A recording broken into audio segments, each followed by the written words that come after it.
فتح مکہ کے موقع پر جو صحابہ کرام دل والا علم رکھتے تھے، جو مومن تھے، ان کا ذکر جو تھا اس کی تعداد روزانہ کی 1.25 پہنچ گئی تھی، اور ان کے لیے اللہ تعالیٰ نے ارشاد فرمایا، جس طرح ہم لفظ بولتے ہیں نا کہ دیکھو یار سامنے والا کھل کے آ گیا ہے، اس سے مراد کیا ہوتا ہے کہ اس سے پہلے وہ اپنے دل کے ارادے کو پوری طرح اس نے یعنی مشتہر نہیں کیا تھا، اپنی ساری بات پوری نہیں کی تھی، زبان پہ کچھ اور تھا اور دل میں کیا ہے اس کو ابھی بیان اس نے کیا نہیں تھا، دل میں ہی رکھا تھا۔ لیکن جب وہ بالکل ہی تمام اپنے ارادے بیان کر دے، پھر ہم کہتے ہیں کہ یہ کھل گیا ہے۔ اسی طریقے سے اللہ تعالیٰ نے بھی اپنی نوازشات دھیرے دھیرے نبی کریم صلی اللہ علیہ وسلم کے اصحاب کے اوپر کھولی ہیں، اور یہاں پر اس موقع پر جو ہے اللہ تعالیٰ نے فرمایا انا فتحنا لکا، یعنی اب ہم آپ کی خاطر سارے پردے ہٹا کے بے پردہ ہو گئے ہیں۔ فتحنا، لکا جو ہے وہ عربی زبان میں آتا ہے کسی کی خاطر، آپ کا وہاں ہونا ضروری نہیں ہے جب یہ کلام ہو رہا ہو، ٹھیک ہے نا؟ جیسے کہ میں یہ کہوں کہ یار سرکار کی خاطر جہاں میں نے تجھے معاف کیا، سرکار کی خاطر میں نے معاف کیا، یا میں سرکار کی تصویر کی طرف اشارہ کر کے کہوں کہ آپ کی خاطر اس کو معاف کیا، تو یہاں اللہ تعالیٰ یہ فرما رہا ہے کہ یا رسول اللہ، چونکہ ان کو آپ سے نسبت ہے تو آپ کی خاطر سارے پردے ہٹا دیے اور بے پردہ ان کے سامنے ہو گیا۔ اچھا، اب وہ بے پردہ ہونا کیا ہے؟ جس کا ذکر قلبی 1.25 تک پہنچ جائے اور قائم ہو جائے،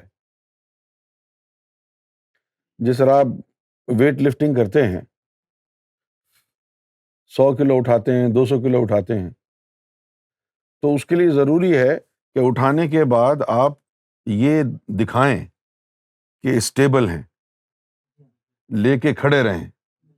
یہ نہیں کہ آپ نے یوں اٹھایا نیچے گر گیا تو جی میں نے تو اٹھا لیا تھا، اٹھا تو لیا تھا لیکن اسٹیبل نہیں تھے۔ اسی طرح روحانیت میں بھی 1.25 کا ذکر جو پہنچنا ہے، 1.25 کے ذکر کے تک پہنچنے سے وہ مقام نہیں ملتا ہے، وہ مقام اس کو ملتا ہے جو وہاں جا کے ٹھہر جائے۔ 1.25 ہو رہا ہے تو اب ہوتا رہے، یہ نہیں کہ بھئی ایک لمحے کے لیے 1.25 ہوا پھر نیچے آ گیا۔ اور یہ جو 1.25 اگر رک گیا ہے تو یہ پھر اللہ کی اجازت سے ہوا ہے، اور اللہ نہیں چاہے گا تو فرشتے اس کو رکنے نہیں دیں گے، ذکر کو جیسے ہی 1.25 ہوگا نیچے ڈال دیں گے۔ اب 1.25 ذکر جو ہے وہ عبادت کی حد ہے، اگر کسی کا روز 1.25 ذکر ہو تو اس کا مطلب یہ ہے کہ گویا زبان حال سے وہ اللہ کو یہ کہہ رہا ہے کہ مجھے جو ہے پروموشن چاہیے، عبادت کی میں انتہا کو پہنچ گیا ہوں، اب مجھے عشق دو، کیونکہ 1.25 کے بعد عبادت ختم ہو جاتی ہے، حد ہے نا۔ کسی کے اوپر مصیبت آتی ہے تو آیت کریمہ کا ورد کراتے ہیں 1.25، بھئی 1 لاکھ کیوں نہیں کراتے، 1.5 لاکھ کیوں نہیں کراتے؟ کیونکہ 1.25 جو ہے اس کی عبادت کی حد ہے۔ جب 1.25 ذکر تمہارا پہنچ گیا اور ٹھہر گیا تو تم کو پھر دیدار الہی ہونا ہی ہونا ہے۔ چن لیا، اگر ٹھہر گیا ہے ذکر، اور تم جنت الفردوس کے حقدار ہو گئے۔ اور کیا ہوا ہے؟ اور تمہارے اگلے پچھلے گناہ معاف ہو گئے۔ اچھا، اب یہاں پر اگلے پچھلے گناہوں کے معاف ہونے کا جو ذکر آیا ہے وہ یہ نہیں ہے مطلب اس کا کہ جتنے چاہے کر لو گناہ معاف کر دیے ہیں، یہ مطلب نہیں ہے اس کا۔ جب یہ کہا جائے کہ اگلے پچھلے گناہ معاف ہو گئے ہیں تو اس کا باطن میں مطلب کیا ہوتا ہے؟ ہم؟ اس کا باطن میں مطلب ہوتا ہے کہ اب یہ تجلیات الہی کی زد میں آ جائے گا۔ اگلے پچھلے گناہ لیغفر لک، لام لگانا ضروری تھا، یغفر لک کہہ دیتے۔ یہ کوئی خاص مغفرت ہے، یہ کوئی خاص مغفرت ہے، لکا تیری خاطر، لیغفر لک اللہ ما تقدم من ذنبک وما تآخر، یعنی اس سے مراد یہ ہوئی کہ اگلے اور پچھلے گناہ معاف، کہ اب وہ تجلیات الہی کی زد میں آ جائیں گے، 360 تجلیاں گریں گی، ایک نظر رحمت 7 کبیرہ گناہوں کو جلائے گی، تو گناہ بچیں گے کہیں؟ تو گناہ کہیں بچیں گے؟ گناہ کہیں نہیں بچیں گے نا۔ جب ذاکر قلبی ہو گیا تو ذکر کے لیے یہ ایک حدیث ہے کہ اس میں اللہ شیئن طاہر لا یستقر الا بمکان طاہر، کہ جو اس میں ذات اللہ ہے یہ پاکیزہ شے ہے، اس میں اللہ شیئن طاہر، یہ پاکیزہ شے ہے، لا یستقر، استقرار نہیں پکڑتی، ٹھہراؤ نہیں آتا، کہیں ٹھہرتا نہیں، یہ لا یستقر کہیں ٹھہرتا نہیں، یہ الا بمکان طاہر، سوائے اس مکان کے جو پاک ہو چکا ہو۔ اب یہ 2 حدیثیں آپس میں ٹکرا گئی۔ ایک حدیث تو کہتی ہے لکل شیء ثقالہ، ثقالۃ القلوب ذکر اللہ، کہ دلوں کو دھونے کا ہتھیار اللہ کا ذکر ہے، اور دوسری جگہ کہا کہ نہیں، پہلے مکان پاک ہو پھر اس میں اللہ آئے گا۔ اب یہ 2 چیزیں ٹکرا گئی نا۔ کیوں میں ٹکرائیں کہ نہیں؟ اس کا مطلب یہ ہوا کہ پہلے جو حدیث ہے وہ یہ ہے، اس میں اللہ شیئن طاہر، کہ پہلے مرشد کامل تیرے دل، تیرے مکان کو پاک کر دے، جب وہ پاک کرے گا تو پچھلے سارے گناہ دھل جائیں گے نا۔ جب اس کو پاک کرے گا تو پچھلے سارے گناہ دھل جائیں گے، پھر اس میں ذات اللہ آ جائے گا۔ اس کے بعد اگر جو گناہ ہوئے تو وہ ثقالۃ القلوب ذکر اللہ وہ جو قلب میں ذکر اللہ گیا ہے وہ اس کو اندر داخل نہیں ہونے دے گا. تکبر آئے گا لیکن یہ ذکر اللہ اللہ جو دل میں ہو رہی ہے اس کو باہر پھینکتی رہے گی. سمجھ گئے بات؟ تو اگلے پچھلے گناہ معاف کرنے سے مراد یہ ہے کہ کسی کے پاس ایسا قلب آ جائے جو ہر وقت اللہ کا ذکر کرتا رہے، گناہ اگر سرزد ہو بھی جائیں ان کو وہ دھوتا رہے. دنیا کیا کہتی ہے، مولوی کیا کہتے ہیں، ان کی باتوں میں کبھی نہیں آنا. کیوں نہیں آنا؟ کیونکہ منافق کون ہے، کافر کون ہے اور مومن کون ہے یہ اللہ جانتا ہے اور اس کا رسول جانتا ہے، اور جن کو اللہ اور اس کے رسول نے علم باطن دے دیا وہ جانتے ہیں. یہ دنیا والے تو شریعت کی اینک لگا کے اچھے بھلے ولیوں کو کافر کہہ گئے. کیوں جی؟ ایک آدمی تھا ذاکر، تو سرکار نے فرمایا کہ ایک دن اس کے اعمال نامے کے اوپر ہم نے گفتگو کی فرشتوں سے. وہ اس وقت سینما میں بیٹھ کے فلم دیکھ رہا تھا. وہ اس وقت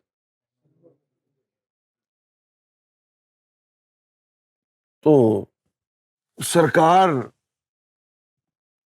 کو اس کا خیال آیا تو دیکھا، تو جب وہ فلم دیکھ رہا تھا تو فرشتے اس کے اعمال نامے میں گناہ لکھ رہے تھے.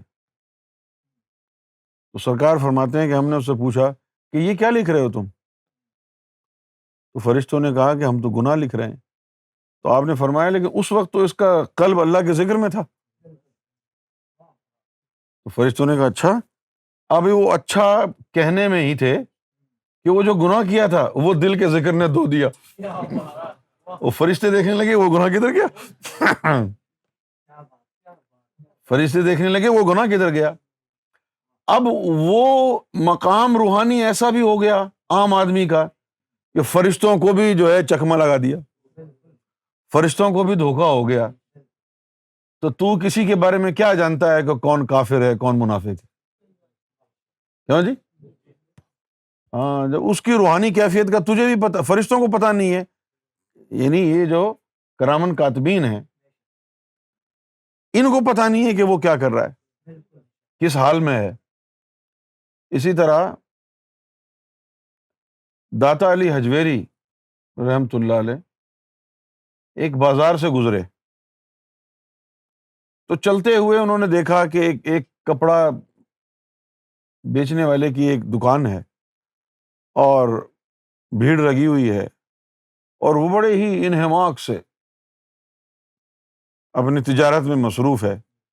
تو داتا صاحب کو خیال آیا کہ دیکھو یار کتنے انہماک سے یہ اپنی تجارت میں مصروف ہے اور اس کو اللہ کی کوئی پرواہ نہیں ہے. اتنی دیر میں اوپر سے ایک اینٹ آ کے اس تاجر کے سر کو لگی اور خون کا فوارہ نکلا اور دیوار پہ خون پڑا تو اس میں ذات اللہ نقش ہو گیا. تو پھر یہ کہنے لگے کہ میں تو یہی سمجھتا تھا کہ یہ دنیا میں اتنا گھسا ہوا ہے کہ اس کو رب کی پرواہ نہیں، لیکن واقعی اللہ کے کچھ بندے ایسے ہیں کہ ان کے احوال ان کے اور اللہ کے بیچ کے، ان کے اور اللہ کے علاوہ کوئی جانتا نہیں. اس لیے منع کیا گیا ہے کہ جب تک قرآن کی دلیل نہ آ جائے کسی کو نہ کافر کہو نہ منافق کہو. یہ جو آپ صبح شام کافر زندیق منافق کے نعرے لگاتے ہیں یہ بڑے خطرناک چیز ہے. کیسی ہے یہ چیز؟ آپ کسی کے اوپر تیزاب پھینکیں اور آپ کو یہ بتایا جائے کہ یہ تیزاب واپس لوٹ کے تیرے چہرے پہ آ کے گرے گا تو آپ کبھی بھی نہیں پھینکیں گے. اسی طرح جو یہ جھوٹے فتوے لگاتے ہیں کہ یہ زندیق ہے یہ منافق ہے، اب جیسے ہماری انجمن کے لوگ ہیں، ہم کو یزید اور شیطان اور نہ جانے کیا کیا کہتے ہیں، اپنا ایمان بگاڑ رہے ہیں، اپنی عاقبت خراب کر رہے ہیں۔ جب کوئی کسی پر جھوٹا الزام لگاتا ہے، شریعت میں کیا ہے یہ تو ہم کو نہیں معلوم، لیکن طریقت میں بڑے سخت قوانین ہیں۔ زبان کو بند رکھنے کا حکم ہے۔ یہ سامنے والا کافر ہے یا منافق ہے، تجھے کیا لینا ہے اس کے کفر سے اور نفاق سے؟ تو اپنے کام سے کام رکھ، تو اپنے ایمان کو ترقی دے۔ تو لوگوں کے حالتوں پر تبصرہ کرنے کے لیے تجھے کہاں حکم دیا گیا ہے؟ قرآن میں کہا گیا ہے انسان کے اندر جب اللہ کا ذکر دائمی طور پر استقرار پکڑ لیتا ہے، اور خاص طور پر اس حالت میں جب اس کا ذکر 1.25 لاکھ تک پہنچ جائے، تو پھر اس کے اگلے اور پچھلے گناہ دھلتے رہتے ہیں، معافی ہو جاتے ہیں۔ تو یہ جو اللہ تعالیٰ نے ارشاد فرمایا کہ انا فتحنا لکا، کہ تیری خاطر جو رسی ہم نے کھینچی ہوئی تھی نا، کہ 1.25 لاکھ کا ذکر ہونے نہیں دیں گے الا قلیلا، سوائے ان چند کے جنہوں نے ہم کو خصوصی طور پر اس کے لیے راضی کیا ہے، صرف انہی کے لیے تھا۔ لیکن حضور صلی اللہ علیہ وسلم کی نسبت و برکت سے اس موقع پر، فتح مکہ کے موقع پر، اللہ تعالیٰ نے صحابہ کرام کے اندر ان لوگوں کے ذکر بھی 1.25 لاکھ ہونے دیے جو مستحق نہیں تھے، اور فرمایا کہ یہ آپ کی خاطر کیا ہے۔ اور یہ اس کا مطلب ہے۔ وَيُتِمَّ نِعْمَتَهُ عَلَيْكَ وَيَهْدِيَكَ صِرَاطًا مُسْتَقِيمًا۔